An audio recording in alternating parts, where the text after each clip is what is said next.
Bahujan Samaj party ने उत्तर प्रदेश में लोकसभा 2024 का चुनाव अकेले दम पर लड़ने का निर्णय लिया है और उसके बाद से ही सामाजिक कार्यकर्ताओं के भेष में छुपे तमाम राजनीतिक दलों के प्रवक्ता सोशल मीडिया पर बसपा के खिलाफ जहर उगल रहे हैं। वो सवाल खड़ा कर रहे हैं कि बसपा अकेले चुनाव लड़ेगी तो फायदा किसको मिलेगा, और सारी बातें करने के बाद अंत में वो साबित कर रहे हैं कि बसपा अकेले चुनाव लड़ेगी तो भाजपा को फायदा मिलेगा। अब मैं आपको बताना चाहता हूं कि बसपा अकेले चुनाव क्यों लड़ रही है। बसपा का ऐसा कहना क्यों है कि इंडिया और एनडीए गठबंधन में जो भी लोग हैं उनमें कोई फर्क नहीं है, यानी कि जो गठबंधन भाजपा के दलों का है और जो गठबंधन कांग्रेस के दलों का है उनमें कोई फर्क नहीं है। दोनों काम एक जैसा ही करते हैं, खास करके दलितों के लिए, अल्पसंख्यकों के लिए, बहुजनों के लिए, बहुजन विचारधारा के लिए। और इस नाते बसपा ने कहा है कि इंडिया और एनडीए गठबंधन दोनों हमारे लिए एक जैसे हैं, हम इनमें से किसी से गठबंधन नहीं करेंगे, हम अपने अकेले दम पर चुनाव लड़ेंगे। अब जो लोग कल तक ये चिल्लाते थे कि बसपा के पास कोई वोट बैंक नहीं है, बसपा का वोट बैंक खिसक गया है, वो लोग आज दुहाई दे रहे हैं कि बसपा अकेले लड़ेगी तो हम हार जाएंगे। अरे भाई, अगर तुमको बसपा की इतनी चिंता है और बसपा का तुमको वोट चाहिए तो इंडिया गठबंधन में प्रधानमंत्री पद का उम्मीदवार बहन जी को घोषित करो। तुम जितने भी लोग हो उन सब में सबसे अच्छा, सबसे बेहतर प्रशासन, सबसे अच्छे ढंग से शासन सत्ता चलाने वाली बहन कुमारी मायावती जी हैं। जिन अल्पसंख्यकों की बात करते हो, जिस संविधान की तुम बात करते हो, जिस फुले साहू अंबेडकर की तुम बात करते हो, उसको 100% और ठीक ढंग से लागू करने का जो काम है वो बहन जी के अलावा और किसी पार्टी ने उतने अच्छे ढंग से नहीं किया है। तो बहन जी को पीएम उम्मीदवार घोषित करो, तुम्हारी सारी समस्याओं का समाधान हो जाएगा। क्यों चिल्ला रहे हो कि भाजपा संविधान बदलने जा रही है, दलितों पर अत्याचार बढ़ जाएगा, मुसलमानों पर अत्याचार बढ़ जाएगा, सरकारी नौकरियां खत्म हो जाएंगी। तुम ही जिम्मेदारी लोगे संविधान बचाने की। तुम लोग संविधान पढ़ते भी हो, घर में रखते हो, तुम्हारे घर में पता नहीं कौन कौन से पोंगापंथी वाली किताबें रखी हुई हैं। संविधान बचाने के लिए तुम्हारे जैसे झुट्ठों की जरूरत नहीं है, बसपा उसके लिए काफी है। और बसपा के दम पर और बसपा के कार्यकाल के दौरान जो उत्थान हुआ है बहुजन समाज का, वो बहुजन समाज संविधान बचाने के लिए काफी है। ये जो बीजेपी धमकी दे रही है, बीजेपी के चेले चपाटे जो बोल रहे हैं संविधान बदल देंगे, जिस दिन हिम्मत हो तो ऑफिशियली घोषणा करके देखे कि हाँ हम संविधान बदलने जा रहे हैं, फिर देखिए इनका क्या हश्र किया जाएगा। 1 घंटे में इनको वापस लेना पड़ेगा अपना आदेश।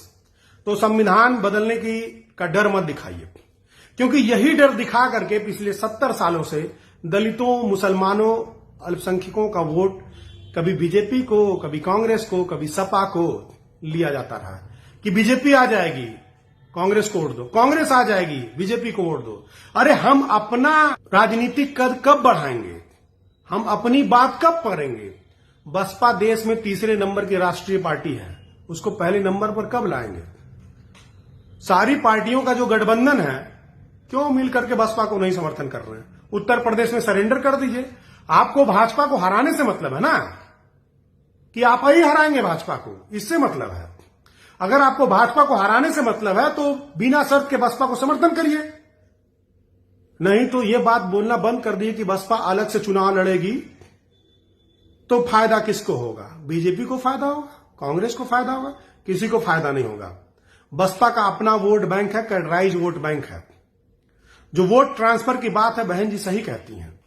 आपका वोट, समाजवादी पार्टी का वोट भाजपा के कैंडिडेट को याद होता तुरंत ट्रांसफर हो जाता जाति के नाम पर। बसपा का वोट जात के नाम पर ट्रांसफर नहीं होता है। बसपा का वोट सिंबल पर ट्रांसफर होता है, हाथी पर ट्रांसफर होता है। तो बसपा का वोट है जो फिक्स है, उसके ट्रांसफर होने की चिंता आप मत करिए।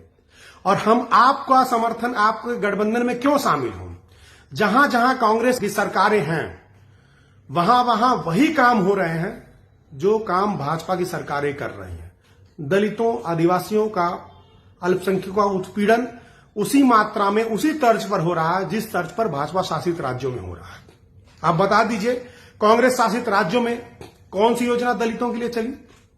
और ये अभी लक्ष्मण यादव, अखिलेश यादव की बात कर रहे थे, समाजवादी पार्टी की बात कर रहे थे। ये समाजवादी पार्टी आपके एनडीए गठबंधन में शामिल है, जो सरकार में आते सबसे पहले दलितों का प्रमोशन में आरक्षण को खत्म करके डिमोशन कराती है। ये समाजवादी पार्टी दलित हितों की बात करेगी। इसके गठबंधन में बहुजन समाज पार्टी शामिल हो, जिन्होंने ठेकेदारी में आरक्षण खत्म कर दिया, जिन्होंने SC/ST की जितना भी अहित हो सकता था उतना करने की कोशिश की। आरजेडी की बात कर रहे हैं, बिहार में आनंद मोहन की रिहाई क्यों की गई? एक सवर्ण गुंडे को रिहा करने के लिए कानून बदल दिया गया बिहार में, नीतीश कुमार के नेतृत्व में, तेजस्वी यादव के नेतृत्व में कानून बदल करके एक सवर्ण माफिया को रिहा किया गया बिहार में। इस एनडीए गठबंधन से कोई गठबंधन करेगा? इसमें दलितों का हित है, संविधान का बचाव है। अरे वो ब्रजभूषण को बचा रहे हैं भाजपा वाले, राम रहीम को, कुलदीप सेंगर को बचा रहे हैं, तुम आनंद मोहन जैसे लोगों को बचा रहे हो। क्या फर्क है तुम दोनों में? क्यों बसपा तुम लोगों से गठबंधन करे? तो इस तरह के लोगों के बहकावे में आप मत आइए। ये जय भीम बोलते हैं, नील सलाम बोलते हैं, बाबा साहब का नाम लेते हैं, अपने यूट्यूब और फेसबुक पर फॉलोअर बटोरते हैं और अंतिम समय में अपना वही चेहरा, अपना वही जातिवादी चेहरा निकाल करके अपनी जात की पार्टी को समर्थन करने लग जाते हैं। अगर बस भाजपा को हराने की इतनी चिंता है तो बहुजन समाज पार्टी पूरे देश में चुनाव लड़ेगी लोकसभा का। सब लोग मिलकर के बहुजन समाज पार्टी को सपोर्ट करिए। आपको दलितों की इतनी चिंता है तो दलितों की सबसे बेहतरीन नेता बहन कुमारी मायावती जी को पीएम बना दीजिए। संविधान की इतनी चिंता है, संविधान बचाने की आप बहुत दुहाई दे रहे हैं, तो संविधान पर चलने वाली, सबसे ज्यादा अमल करने वाली पार्टी बहुजन समाज पार्टी को वोट करिए, बिना शर्त के समर्थन करिए। वो नहीं करेंगे। हम दलित हैं, हमारी लड़ाई तुम क्यों लड़ोगे? हम अपनी लड़ाई कब लड़ेंगे? हम कब तक तुम्हारे पीछे दौड़ेंगे? तुम्हारा समर्थन कर दिए, तुम्हारा समर्थन कर दिए। एक बार इनके पर उम्मीद लगाओ, एक बार उनसे क्यों? हमें जब गठबंधन करना होगा हम अपने शर्त पर करेंगे। और बसपा ने जब भी गठबंधन किया है, अभी बता रहे थे ना कि भाजपा से गठबंधन करके बसपा ने सरकार बनाया। अरे उसी भाजपा से गठबंधन करके बसपा ने सरकार बनाया और मुस्लिम छात्रों के वजीफे की शुरुआत की। दलितों को, बहुजनों को जो अधिकार दिलाए उसकी बात छोड़ दीजिए, वो तो बात अलग है। मुस्लिम छात्रों के वजीफे की शुरुआत आप कर सकते हैं भाजपा के साथ मिलकर के। इससे साबित होता है कि बसपा किसी से भी गठबंधन कर ले, चाहे वो भाजपा ही क्यों ना हो, बसपा अपना काम निकलवाना जानती है, क्योंकि बसपा अपने शर्तों पर गठबंधन करती है। तो बसपा ने, बहुजन समाज पार्टी ने उत्तर प्रदेश में 80 लोकसभा सीटों पर अकेले चुनाव लड़ने का निर्णय लिया है। ये काबिले तारीफ है और बहुत अच्छी बात है। बहुत सोच समझ करके ही ये फैसला लिया गया होगा।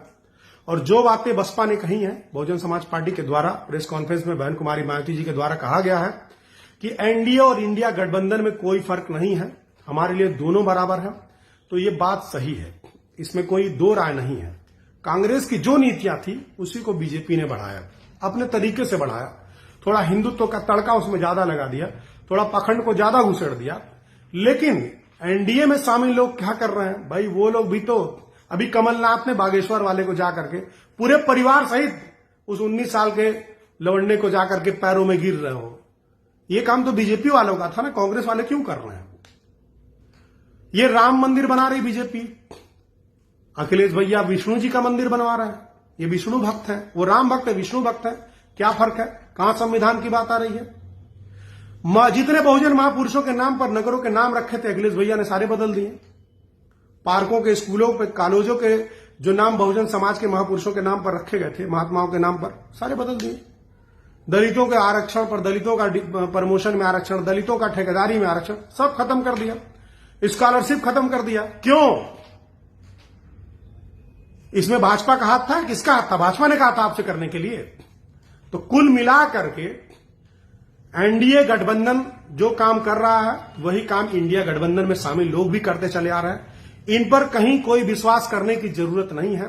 और ये जो तथाकथित समाजसेवी, विभिन्न पार्टियों के प्रवक्ता, अपनी अपनी जाति के पार्टियों के प्रवक्ता, सामाजिक कार्यकर्ता का जो खाल ओढ़ करके आपके बीच में घुसे हुए हैं, इनको पहचानिए और इनके बहकावे में मत आइए।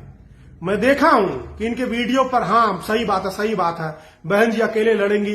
अरे तुम कब तक दूसरों के भरोसे बैसाखी लेकर के चलोगे?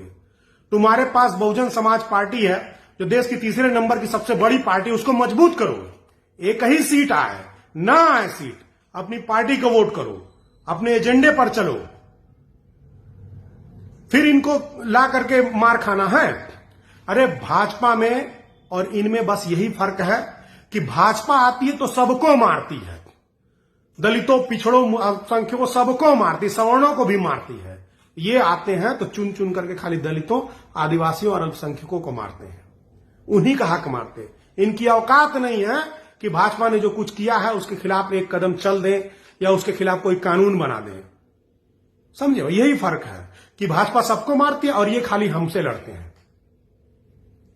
हमको अपने पैरों पर खड़ा होना होगा, खास करके दलितों को, आदिवासियों को, अल्पसंख्यकों को। और अभी पिछले विधानसभा चुनाव में सब लोगों ने मिलकर के अखिलेश यादव को समर्थन दिया, समाजवादी पार्टी को समर्थन दिया। मुस्लिमों का वोट एक तरफा गया, सब एक तरफा गया। क्या हुआ? कितनी सीटें जीते? क्योंकि आपका वोट खुद भाजपा में चला गया धर्म के नाम पर। और धर्म के नाम पर क्यों गया? क्योंकि आपका वोट कैडराइज नहीं है। संस्कृति को लेकर के, अंबेडकरवाद को लेकर के, फूले साहू पेरियार को लेकर के आपने कोई काम ही नहीं किया। न बिहार में काम हुआ, न यूपी में काम हुआ। अगर आपने किया होता तो आपकी जाति के लोग कम से कम इस विचारधारा में शामिल होते और आज बहुजन समाज एक होता। आपने तो उन्हें कट्टर हिंदू बनाया है, तो वो हिंदुत्व के नाम पर किसको वोट देंगे? आप योगी जी से अच्छा हिंदू तो बन नहीं सकते हैं, मोदी से कट्टर हिंदू तो बन नहीं सकते हैं। नकल भले कर लीजिए, चाहे अखिलेश यादव हो, चाहे राहुल गांधी हो, आप नकल कर सकते हैं कट्टर हिंदू बनने की, लेकिन मोदी के आगे और योगी के आगे आपकी नहीं टिकेगी। तो जो आपके वोटर, जिनको आपने हिंदू बनाया हुआ है, कट्टर हिंदू बनाया हुआ है, हिंदुत्व का चश्मा जिनके ऊपर लगा है, विकास, डेवलपमेंट, शिक्षा, बेरोजगार, ये सब उनको नहीं दिखाई दे रहा। जब हिंदुत्व चुनना रहेगा तो वो भाजपा को वोट देंगे, आपको थोड़ा वोट देंगे। ये कमलनाथ जाकर के बागेश्वर धाम का वहां जाके पैरों में गिर जा रहा है, उससे आपको वोट मिलेगा? वो बागेश्वर वाला बाबा इन्हीं किसका प्रचार कर रहा है? उसको ये लोग स्वागत कर रहा है, वो प्रचार बीजेपी का कर रहा है। ये सब बीजेपी से मिले हुए हैं। इनका एक ही मकसद है कि दलितों का, अल्पसंख्यकों का वोट अपने पक्ष में डाइवर्ट किया जाए, डरा करके कि बीजेपी फिर से आ जाएगी, कांग्रेस फिर से आ जाएगी। डराना है उनको, संविधान बदल जाएगा। तो अगर आप वाकई में चाहते हैं संविधान बचे, और बहुजन समाज पार्टी की आपको बहुत चिंता है, दलितों की चिंता है, अल्पसंख्यकों की चिंता है, तो बसपा को समर्थन करिए। और इंडिया गठबंधन बिना किसी शर्त के बहन जी को पीएम उम्मीदवार घोषित करे, कुछ नहीं कहना पड़ेगा, अपने आप सारा बसपा का वोट आपको मिल जाएगा। उम्मीदवार घोषित करिए, नहीं करेंगे। आप चाहते हैं कि हम अपनी लड़ाई, अपने हक अधिकार की लड़ाई आपके नेतृत्व में लड़ें, कि आप आ जाए तो फिर आप हमको मारिए, यानी सामंतों से बच जाइए तो फिर सामंतों के लठैतों से लात खाइए। समझ रहे हो दलितों, आदिवासियों? समझो इनकी बात को। वो सामंत हैं तो ये सामंतों के लठैत हैं। वो बृजभूषण सिंह को बचा रहे हैं तो ये आनंद मोहन की रिहाई करवा रहे हैं। ये दोनों एक ही सिक्के के दो पहलू हैं। इनके झांसे में आने की जरूरत नहीं है। बहुजन समाज पार्टी एकमात्र ऐसी पार्टी है जो बाबा साहब के बनाए संविधान पर चलती है। बहुजन समाज पार्टी कहती है कि हमारा मैनिफेस्टो हमारा भारत का संविधान है। हमारा कोई चुनाव का वादा नहीं है, संविधान ही हमारा वादा है। और हम क्या करेंगे? संविधान को पूरी तरीके से लागू करेंगे। और संविधान कहता है समता, स्वतंत्रता, न्याय और बंधुता। इसकी गारंटी चाहे आप दलित हो, चाहे सवर्ण हो, चाहे मुस्लिम हो, चाहे महिला हो, चाहे अल्पसंख्यक हो, ट्रांसजेंडर हो, आपको बराबरी की गारंटी, अच्छे शासन की गारंटी केवल बसपा में मिल सकती है। तो अगर बसपा ने कहा है कि हम अकेले चुनाव लड़ेंगे लोकसभा का, तो उसके साथ खड़े होइए। इन कुकुरमुत्तों को छोड़िए, इन बरसात की मेढकों को छोड़िए। जब चुनाव आता है तो बहुजन बन जाते हैं और घर में कराते हैं जनेऊ लीला। घर में इनके चलता है कर्मकांड। बाकी समय पर अम्बेडकरवादी बन जाएंगे। मंचों पर जाते ही बहुत बड़ा बड़ा भाषण झाड़ने लगेंगे। तो इनसे बच के रहिए और कहीं गुमराह मत होइए। और भाजपा को रोकने की ताकत केवल और केवल बसपा में है। कठोर निर्णय लेने की ताकत केवल और केवल बसपा में है। बसपा न तो चीक चाक करती है, छोटा छोटा वार नहीं करती, हथौड़े से वार करती है। वो 100 सुनार का एक लोहार का सुना ना, तो बसपा लोहार वाला हथौड़ा चलाती है। बसपा सत्ता में आएगी तभी परिवर्तन होगा, तभी हमारे महापुरुषों के नाम